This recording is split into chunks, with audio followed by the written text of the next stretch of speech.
Good afternoon and welcome to the WAVY Digital Desk. I'm your host, Sarah Good. We're 1 month away from March 5th, also known as Super Tuesday, with the Virginia primary elections for the presidential election. So we are going to talk with Jesse Richman from ODU. He is an associate professor of political science and international studies. He's joining us today. He's joined us before to sort of unpack some of this election information that we have. This is an unusual election cycle that we will get to, and we'll get his opinions on all of that.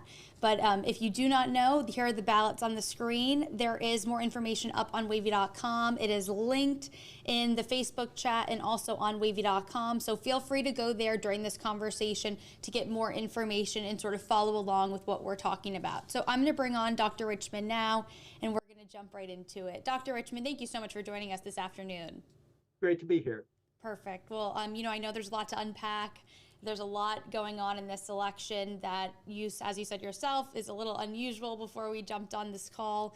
So I just want to jump right in the first thing. We're a month away from when people in Virginia, if they're not already early voting, will hit the polls for the primary elections.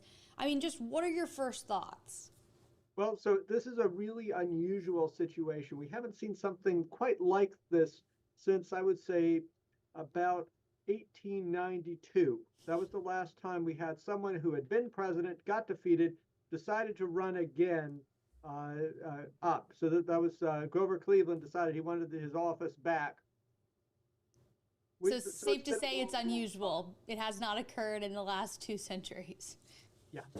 And so that creates an unusual situation where we have, in a sense, for both parties, something like what we see normally on only one side. There's an incumbent running. And so in both cases, Trump and Biden have been pretty effective. If you look at the results of the South Carolina Democratic primary that just were reported recently, Biden got a very high percentage of the vote. Trump has been winning majorities in the 2 Republican primaries so far. And so there's an increasingly narrow path for anybody in either of those primaries who wants to try to defeat those candidates. And so that is unusual. Normally what we would see is on one side a very competitive primary, at least sometimes both sides a very competitive primary. This time we really are seeing something less than that. There's still competition, but I was struck as you pulled up that scroll initially of the candidates on the ballot. Well, on the Republican side, quite a few of the candidates on the ballot are they're not even running campaigns anymore. They've shuttered their campaigns. The campaigns are on hold, and so you can vote for Vivek Ramaswamy, but he's not really running anymore. You can vote for Chris Christie. He's not really running anymore, right? And so there's this really rapid winnowing of the candidates, much more rapid than we'd usually see. Usually, Virginia Super Tuesday, we are at the fulcrum of that decision point. If you think about the last cycle, Joe Biden had some ups and downs in the earlier primaries. It was Super Tuesday and his strong performance there that allowed him to really solidify his lead in the Democratic primary. And we'll see. It could be that there'll be some surprises coming forward. Nikki Haley is competing next in South Carolina. It's her home state. She knows the state very well. She's performing considerably better there in the state polling that's been released, which is not very much, but she's performing quite a bit better than she is nationally. So it looks like she might have a pretty good night there, but a pretty good night for her still looks like probably getting defeated quite handily by Donald Trump.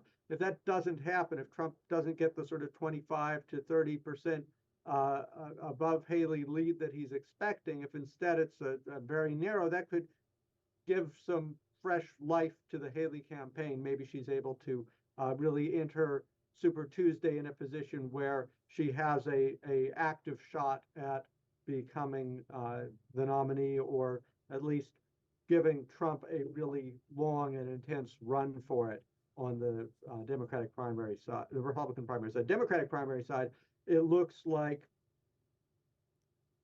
barring some kind of absolute disaster for the Biden campaign. Biden is on a glide path to be the nominee.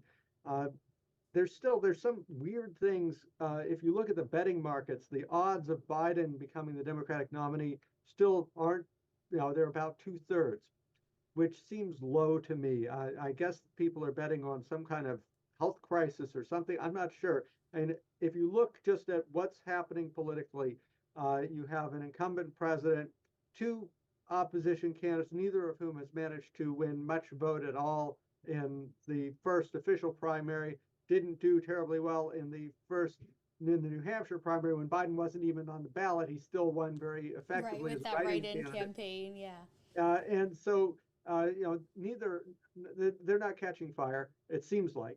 Maybe something will change, but it seems likely that we'll have a rematch of Trump versus Biden in the general election going forward, which again is very unusual. We haven't seen a rematch of the same two candidates against each other for a long time. It's been a little longer, a little bit more recently, but William Jennings Bryan ran against McKinley twice. That's still more than a century ago. And so it's an unusual situation to have a rematch, as well as even more unusual, right? Only happened really once in American history before, of a former president running against a current president, trying to wrestle that office back. Absolutely. And I mean, you talk about too the primaries. Haley said she was going to get to South Carolina. Well, that's all taking place obviously before Super Tuesday. So even though people are early voting, even though people are probably going to the polls in Virginia, that can really change in a month. She might also not be in the running, come March 5th. Yeah, it's possible, and a lot depends on how the next couple of primaries go. There hasn't been much state level polling, but the national polling does not look very good for Haley. She's about 20% of the Republican primary vote. That's second place, but it's way behind Donald Trump, and so that's a challenge. The the advantage she has is that she's the last one standing, and so there's less. I think sometimes when there are a number of candidates, there's pressure from supporters to try to coordinate, right? Who's going to have the best shot at winning and that sort of thing. She's the last one against Trump. She's planning to continue for a while, but as we've seen, candidates often are planning to continue for a long time until they realize or they decide that they're not anymore, Right. and that could happen. I mean, we're I seeing think, here, not to cut you off, but from the debates, do you think that made a big difference for Trump's campaign, or maybe that's what hurt people? Is like they weren't actually debating Trump; they were debating each other. You heard that sentiment sort of throughout that season there. yeah. So Trump has stayed away from debates. Biden has not debated either, and I think the strategy of not debating is sometimes a strategy of simply trying not to give your opponents an opportunity to have some breakout moment against you. You're way ahead. The low risk strategy is sometimes to just simply not debate. And that seems to be what the Trump campaign decided to do. They tried to do counter programming. They had Trump doing an interview or Trump doing a rally or other things to kind of counter program on the times when the debates were, and they just wouldn't debate. So that was a strategic choice the Trump campaign made, but it's also reflecting in some ways Trump's discomfort with debates in the last couple of cycles. As you may remember, he got into various kinds of fights with the journalists asking questions at debates and said various not nice things about people who were moderating. He is I thought he's been building towards not doing much debating for a while, and current RNC rules, which Trump played a role in creating, are that whoever the Republican nominee is supposed to be committed to not take part in the Commission on Presidential debates in the fall. Trump played a role in creating those. It's Trump's people running the party for the most part, and I think it's quite likely that Trump is going to continue to avoid debates, not only in the primaries, but in the general election. Biden also seems a bit chary of debates. He hasn't debated the candidates in the Democratic primary. Now they're way behind him in the polling, so that's arguably a reason to not debate and so forth. But currently, neither the DNC or the RNC has committed to take part in the Commission on Presidential debates. So that's this may be the end this cycle of a tradition that we've had for a long time. We've had the presidential debates since 1976, every 4 years, and they usually draw huge ratings. Lots of people tune in to watch these. But the debates have, are really potentially on the rocks, which I think is unfortunate because they're a time that lots of people tune in. They're an opportunity for the candidates to make their case and to try to counter argue against the opponent's case. On live television, it gives people a chance to evaluate both candidates. But it's quite possible that Trump and Biden as well are going to decide that this is a risk not worth taking. They're both getting older, and there's a real demand in terms of stamina, in terms of on your feet action, and there's a risk for both sides in terms of making missteps. They may simply want to avoid debates this fall, which we'll see. We'll see how it develops. And with Trump, I do want to ask, I mean, there's a little bit of fire this morning, I think, Trump talking about the RNC chair and things like that. But, for the most part, Trump, is in the narrative really this week, too, because of the Supreme Court's decision that's coming up on Colorado and all of that. But then you also have Biden, obviously very attached to the federal government and what's happening. So I don't know, it's just very interesting how these two candidates that could end up being, the two for the general election, there are so much news surrounding them outside of just the presidential election. You have so much, I don't want to say gossip, but, there's just so much pop culture, memes of them. And, Haley was even on SNL this weekend. And, you have a lot of other sort of chatter that is able to sort of go along when you're not really at debates, so you're not really just on the campaign trail. That it seems, I don't know, it's interesting to me. I mean, have you seen this much fuss sort of outside of the candidates before, or is this unique to the Biden and Trump narrative that's going on? Well, so Biden as president, of course, one of the advantages and disadvantages of being the incumbent president is that you're always in the news because you're the leader of the country and you're doing things, and foreign policy issues that you have to address. There are domestic policy issues you have to address. There's legislation. There's 1,000 different things that the sitting president is involved with. That can be sometimes a challenge, sometimes a distraction for the incumbent president. Obama criticized the Biden campaign a few weeks ago, arguing that Biden needed to move more of his key advisors more into a campaign-focused role because he thought that this needed attention in a way it wasn't getting. But so there are distractions for the incumbent president too. But now that gets you in the news. Trump is an incredibly skilled media magnet. He knows how to draw news cycles to himself, and he has honed that capacity over decades in the private sector, and then he's had almost 10 years now in politics, and he continues to be extraordinarily good at keeping the narrative, keeping the news cycle built around him.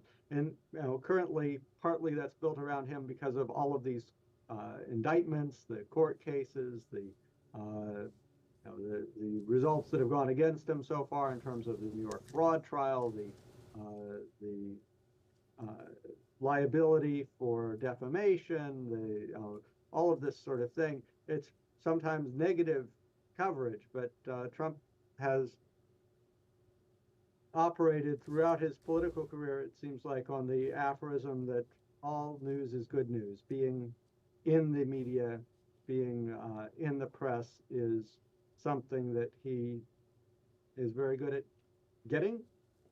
Even if it's negative, he seems to be able to profit from it. Right. I mean, that is interesting for voters as well. Do they even care, I guess, is one side of it. And then, does it even impact their voting decision right now? I mean, the RNC, so they're saying that they're having their worst fundraising year in about a decade. Yet, obviously, Trump is beyond that. He can control his own sort of fundraising, publicity, etc.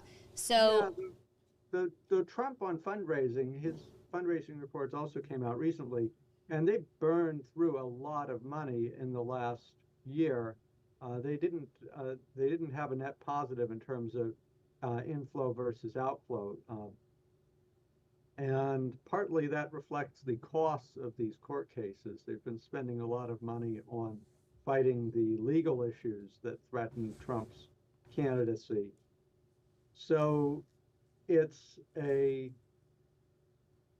I think overall, one of the things we've seen over the last several cycles is that it used to be, the expectation was Republicans had an advantage on fundraising. That really doesn't seem to be the case currently. If anything, it would appear that Democrats have a substantial advantage on fundraising. And so you see that with the RNC, you see that to a degree with the Trump campaign. And so Trump is potentially going to be running with less resources than he might like to have. He has famously been quite successful at raising money that will likely continue to an extent. At the same time, the general fundraising challenges of the Republican Party probably will continue to create problems for Trump as well. And I know that we will probably jump back in some variation of this conversation once we for sure know who the candidates are going into general election. But for now, we've seen, in the fall it played out, Virginia leaned more Democratic, at least in terms of, voting for their state legislature. Is that something that you think we're going to see in terms of how people are voting, in the primary and the general? Now, in the primaries in Virginia, it is interesting because you choose which one you hop into. So even if you're a Democrat, you could vote in the Republican primary, if it's a tight race. Is that how it works? Is that how they want people to vote?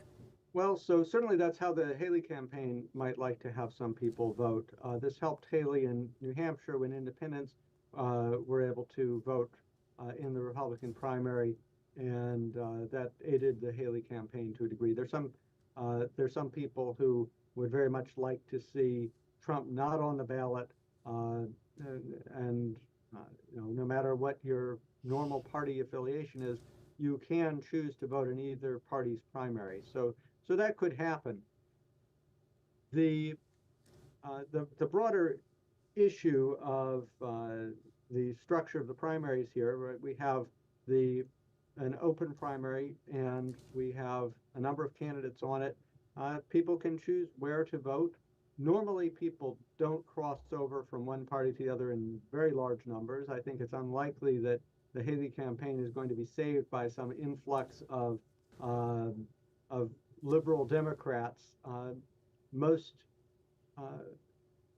people who might ordinarily vote in the Democratic primary are going to vote in the Democratic primary, and many of those people don't like Haley that much on the issues and so forth. They may like her better than Trump, but I don't think she's going to be, her campaign's not likely to be saved by that alone.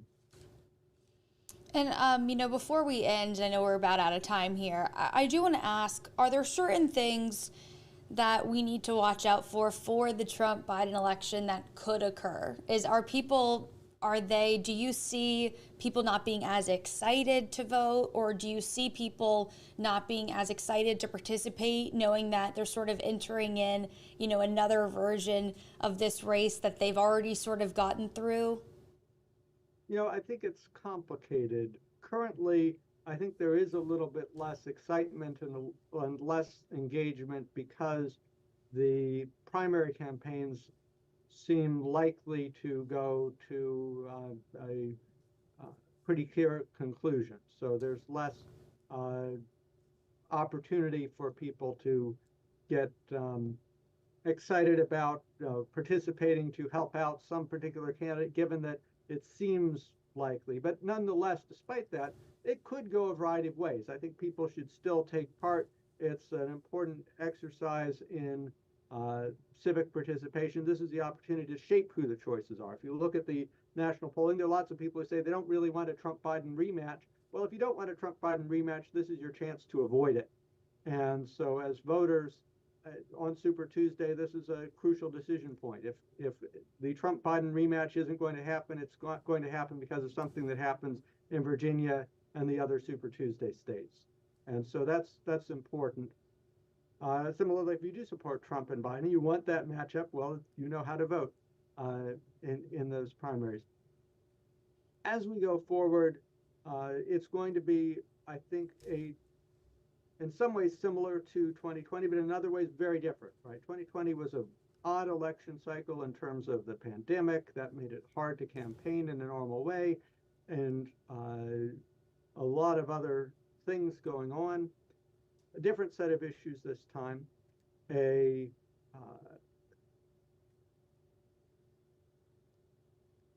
At the same time, and we know more about each candidate. We've seen the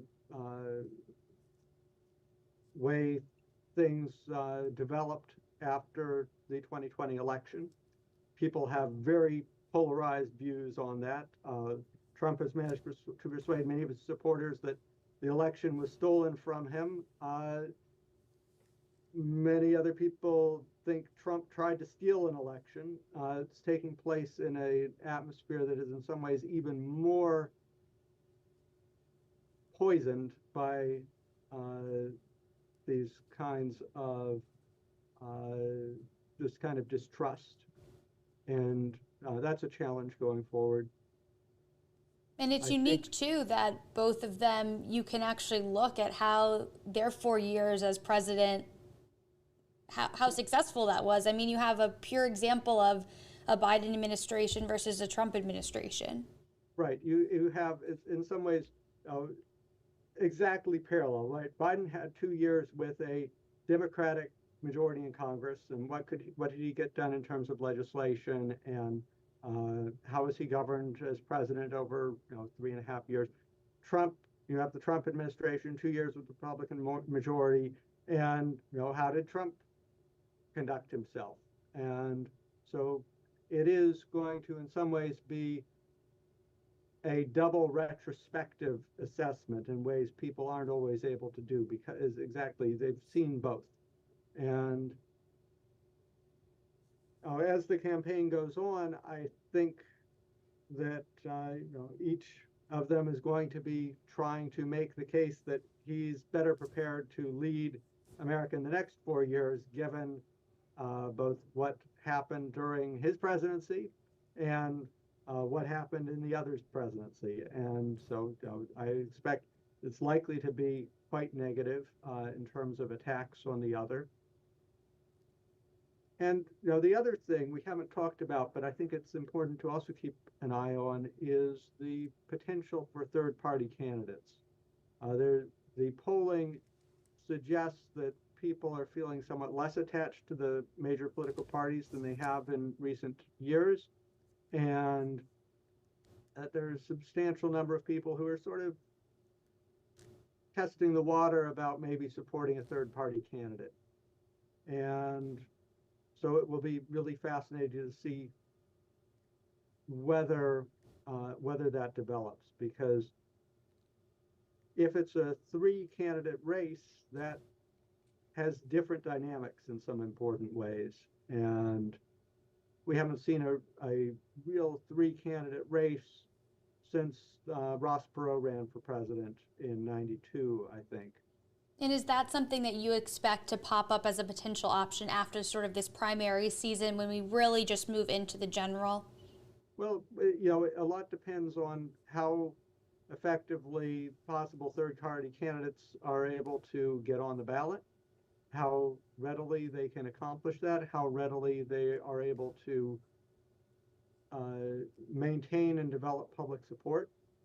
And so, if you look at some of the polling with multi-candidate races, you have Trump and Biden in the 30s, and a significant portion of the electorate going to other candidates.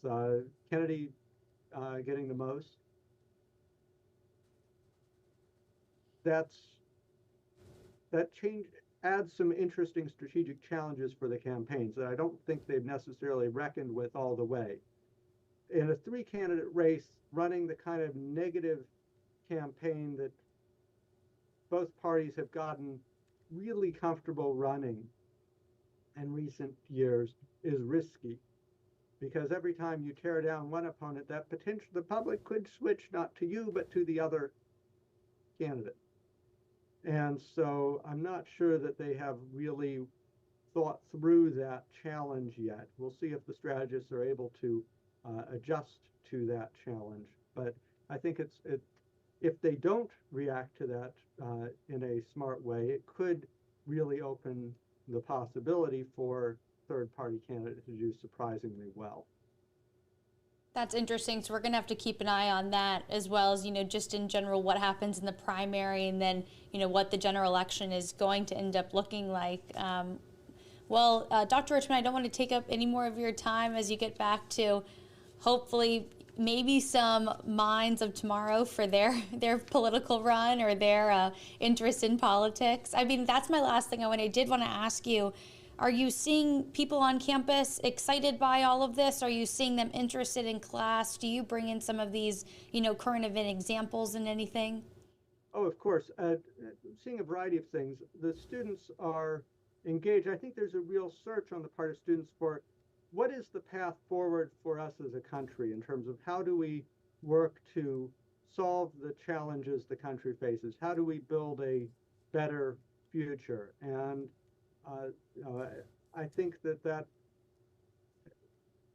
has students sometimes in partisan corners, but sometimes not. Sometimes really exploring, trying to find ways to engage across the political spectrum in the search of good ideas and effective approaches to the real challenges we face as a country. And that gives me a certain degree of hope as I look at the future. I think the students are engaged. They're trying to figure out how to best navigate the challenging situations the country faces, and hopefully all of us together will be able to do that going forward. Well, Dr. Richman, thank you so much. I feel like that's a great place, to end it on an optimistic note, and we'll check back in hopefully with you, down the line as we sort of figure out how this election cycle is shaping up. But thank you so much for all of your expertise. It was so interesting, just hearing about the history of sort of the situation that we're in and sort of what it could look like, going into the next few months. You're very welcome, Sarah. Great to talk. Great to talk. Thank you.